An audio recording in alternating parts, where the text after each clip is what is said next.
Welcome, Block Academy, to the Trading Basics. I'm going to be your host or educator, whichever one you want to call me.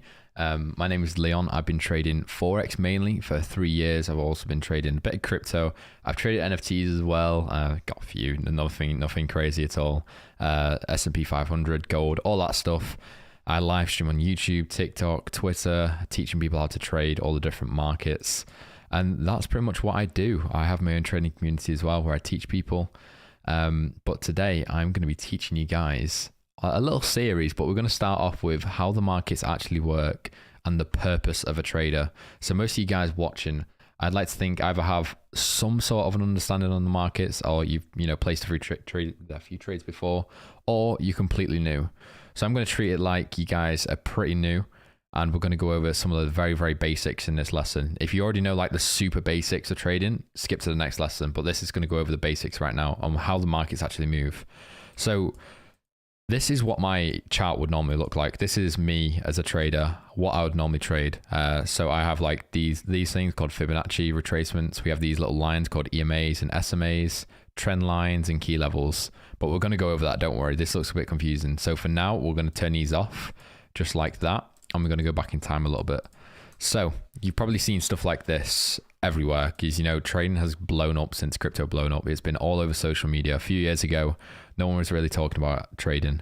But this is what the average chart looks like. Obviously, mine's orange and black, which is a bit different. Most of you guys are probably used to seeing red and green. Red means it's going down. Green means it's going up.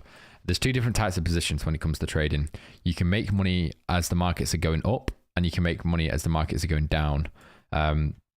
So entering a buy, obviously, if I entered a buy down here and price goes up, I make money.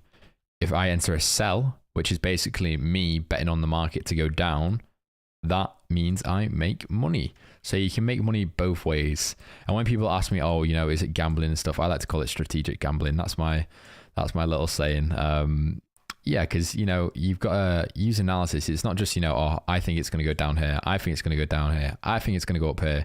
You've got to use different strategies, concepts, tools, indicators. There's different types of analysis. You have technical analysis, you have fundamental analysis, and you have sentiment analysis. And again, I'll go over all those and I'll teach you guys everything you need to be taught. So how do the markets move and what is the purpose of a trader? I've sort of already covered the purpose of a trader. Your job is basically to try and find areas in the market where you think price is going to reverse or you think it's going to go up more.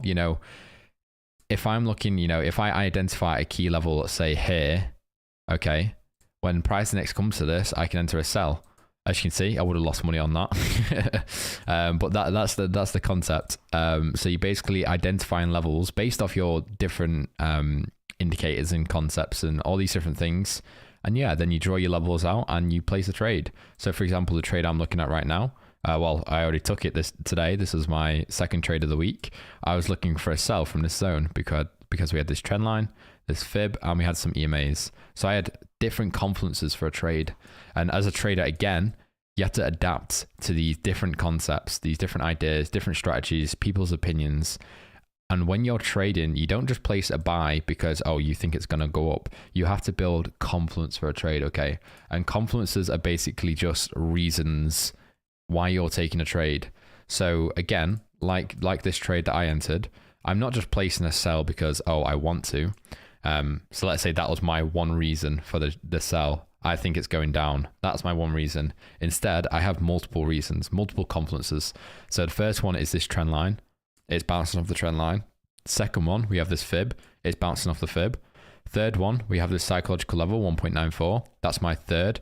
And then fourth one, we have the EMAs. I don't know if you guys can see that, but you can see all the EMAs lining up in this zone.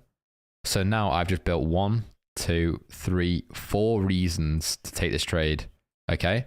And building confluences for your trade is key, okay? You want to build as many confluences as possible. That doesn't mean that the trade is going to win more, but statistically, if there's more, areas of resistance, you think, right, if you think there's a challenge, let's say, and you've got to run through a glass wall, okay? Running through a glass wall, full speed, probably be able to do it. But then if I doubled the thickness of that glass, okay, and added another piece of glass, that's twice as hard. Whereas if I triple the thickness, quadruple the thickness, it becomes harder and harder and harder. And that becomes a stronger point of resistance. And that's what you're trying to find whilst trading. So like there's so many different concepts. There's like, I'll go through some of the different strategies and how you can trade, but that is just a little intro to, you know, different concept strategies, and how you can build them up, with each other and build a trading plan. But I sort of went on a little rant there, but going back to how the markets work. Okay. The market is built up by buyers and sellers in the market. That's it. Just buyers and sellers. There's no in between. There's no, you know, half and half. There's only buyers and sellers.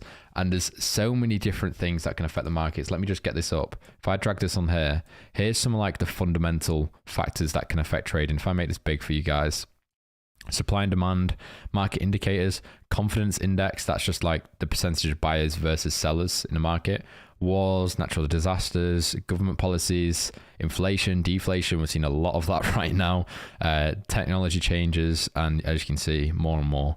But that's just like the fundamental side. Then you've actually got the buyers and sellers. So why did price drop here? Like, yeah, you understand, you know, price goes up and down, but why? Why does it go up and down? Well, if price goes down, that means that there's more sellers than buyers, okay? And if price goes up, then that means there's going to be more buyers than sellers in the market. Does that make sense? Because if there was less buyers in the market than sellers, price isn't going to go up because there's more sellers. So if there's more sellers, obviously price is going down.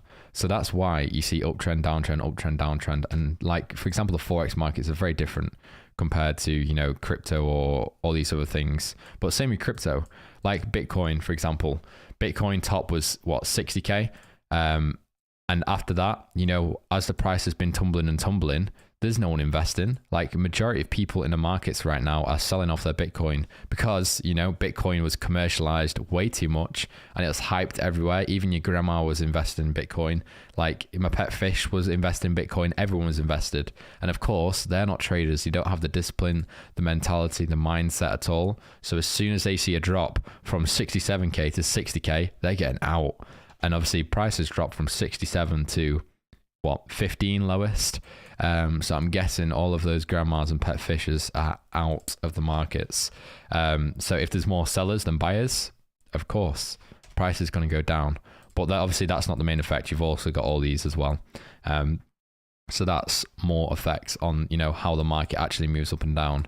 But there's different indicators you can use to basically grasp how many people are in the market. For example, if I reload up TradingView, I'll quickly show you this. This was what I was talking about, a sentiment analysis, the percentage of buyers versus sellers. So if I go on Bitcoin, click Bitcoin, and we scroll down a little bit, you can see here, this is the percentage of buyers versus sellers in the markets. So right now on a daily time frame, today, there's more sellers than buyers in the market, which means price should theoretically go down, obviously. And as you can see, you can sort of see it a tiny bit if we zoom in. I don't know if I can control this. No, I can't. But you can see prices going down a little bit. And if this goes to a strong buy, then that obviously means there's more buyers than sellers in the market and price should theoretically go up. But that is the basics of how the markets actually move and what your job as a trader is. Okay, so I'll meet you guys